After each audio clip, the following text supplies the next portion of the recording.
आज मैं आपके लिए फिर से एक बहुत ही प्यारी सी कथा लेकर आई हूँ, जिसे सुनकर आपको पता चलेगा कि भगवान को मनाने के लिए, भगवान की भक्ति करने के लिए किसी भी नियम की या किसी चढ़ावे की जरूरत नहीं है। भगवान के लिए सिर्फ दिल में भाव अच्छे होने चाहिए। अगर आप दिल से भगवान का नाम लोगे, उनकी सेवा करोगे, तो भगवान आपके साथ किसी भी हाल में, कैसी भी जगह पर रहने के लिए तैयार हो जाएंगे।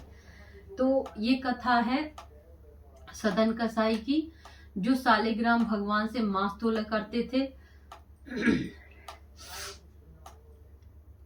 आज मैं आपके लिए फिर से एक बहुत ही प्यारी सी कथा लेकर आई हूँ, जिसे सुनकर आपको पता चलेगा कि भगवान किसी भी नियम के या किसी चढ़ावे के भूखे नहीं होते हैं। भगवान सिर्फ भाव के भूखे होते हैं, और उनको भाव से मनाया जाए तो भगवान किसी भी हाल में, कैसी भी जगह पे रहने के लिए हमारे साथ तैयार हो जाते हैं। तो आज इस कथा को आप बहुत ही ध्यान से सुनना। और जो बहनें बोलती हैं कि मैं तो किराए पे रहती हूँ या मैं जॉब करती हूँ, अच्छे से भगवान की देखभाल नहीं कर पाऊंगी, उनकी पूजा नहीं कर पाऊंगी, खासकर ये कथा उन लोगों के लिए है, क्योंकि मैं चाहती हूँ कि आप सभी ठाकुर जी की सेवा लें और सभी ठाकुर जी की पूजा करें। अपने मन से इस वहम को निकाल दें कि हम ऐसी जगह पर रहते हैं या हम उनकी अच्छे से सेवा नहीं कर पाते। भगवान की सेवा के लिए अपने दिल में बस थोड़ा सा भाव अच्छा रखें और भगवान आपसे प्रसन्न हो जाएंगे। तो जो सदन कसाई था, वो डेली सालिग्राम भगवान से मांस तोला करता था। अब उसका काम यही था कि सुबह उठे और अपनी दुकान पे जाके बैठ जाए और पूरा दिन सालिग्राम भगवान से मांस को तोलता रहे। एक दिन एक महात्मा वहां से निकल रहे थे, और जैसे ही महात्मा ने देखा कि ये जो कसाई है, ये सालिग्राम भगवान से अपना मांस तोल रहा है, तो उन्हें बड़ा गुस्सा आया कि ये तो बहुत ही पाप कर रहा है। अब वो महात्मा उस कसाई की दुकान पे गए और जाके कहने लगे कि तुम्हें शर्म नहीं आती? तुम इतना बड़ा पाप कर रहे हो कि सालिग्राम भगवान से मांस तोल रहे हो। तो वो कसाई बोलता है कि महात्मा, मुझे तो नहीं पता था कि भगवान है। मैंने तो ऐसे ही इनको कहीं से उठा लिया था और मैंने इनको बाट समझ के इनसे मांस तोलना शुरू कर दिया, तो मुझे माफ कर दीजिए, अनजाने में मुझसे गलती हुई है। तो महात्मा बोलते हैं, ठीक है, अब तुम ऐसा करो, इनको मुझे दो और मैंने अच्छे से निला धुला के पवित्र करके इनकी सेवा पूजा किया करूंगा। सदन कसाई ने भी बिना किसी बहस के सालिग्राम भगवान को उन्हें दे दिया। अब महात्मा जाते हैं और अपने घर जाके उन्हें अच्छे से गंगा जल दूध से स्नान कराते हैं और अच्छे से उनका भोग भोग लगाते हैं, रात को सुला देते हैं। ऐसे ही महात्मा 2-3 दिन करते रहे। जब 2-3 दिन हो गए तो महात्मा जैसे ही सोए तो सालिग्राम भगवान उनके स्वप्न में आके बहुत उदास होकर रोने लग गए।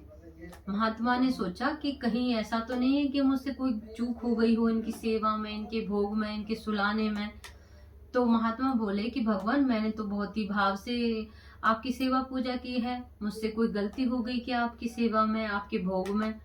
तो सालिग्राम भगवान बोलते हैं कि तुमसे कोई गलती नहीं हुई है, तुमने मुझे बहुत ही अच्छे से रखा है और बहुत अच्छे से मेरी सेवा पूजा की है, मेरा ध्यान रखा है, लेकिन फिर भी मुझे अपने सदन कसाई के पास ही जाना है, मुझे मेरे सदन की बहुत याद आ रही है।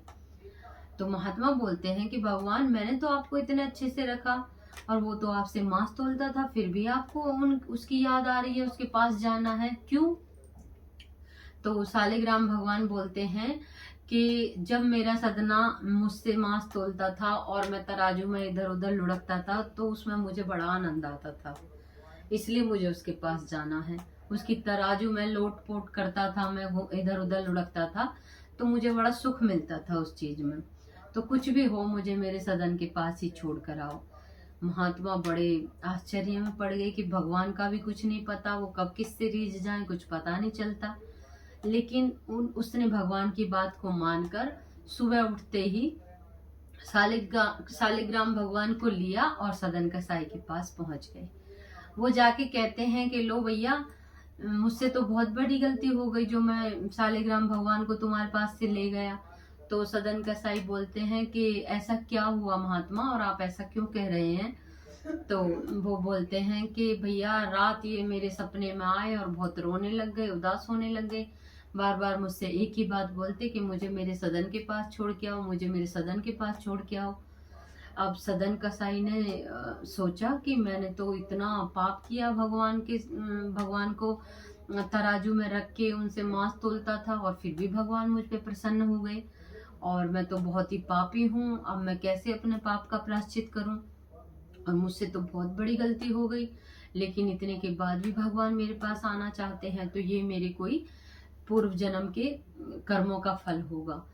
और ऐसा कह के सदन कसाई ने उसी दिन ये सोचा कि आज से मैं मांस बिल्कुल नहीं बेचूंगा, ना तोलूंगा, और आज से मैं सिर्फ भगवान की सेवा पूजा करूंगा और इसी में अपना पूरा जीवन बिताऊंगा। उसी दिन से सदन कसाई ने अपने मांस बेचने के काम को छोड़ दिया और भगवान की भक्ति में लग गया। तो आप सभी भी किसी वजह से या किसी जगह की वजह से भगवान की सेवा से वंचित ना रहें, क्योंकि ये जीवन ऐसा है कि इसका कुछ पता नहीं है कब क्या हो जाए।